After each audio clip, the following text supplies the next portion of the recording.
जड़े युवकर संदेहजनक मृत्यु हेबा सह अन्य जड़े युवक अति गुरुतर अवस्था मेडिकल रे चिकित्साधीन अछंती।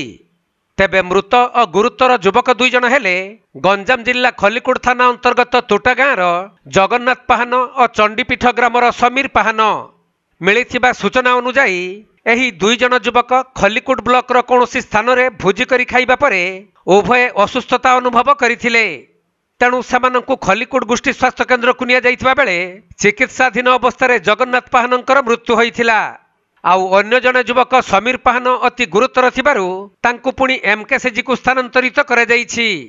तेबे विषक्रिया जनित एहीपरि अघटन घटिथिबा खलिकोट गोष्ठी स्वास्थ्य केन्द्र चिकित्सा अधिकारी संदेह करिसंती। तेणु शव व्यवच्छेद रिपोर्ट आसिबा परे मृत्युर सठिक कारण जना पड़िबो बोली सूचना मिलिछि। सेपटे एपरि अघटन को नहीं मेडिकल परिसर रे शोकाकुल परिवेश सृष्टि होइथिला।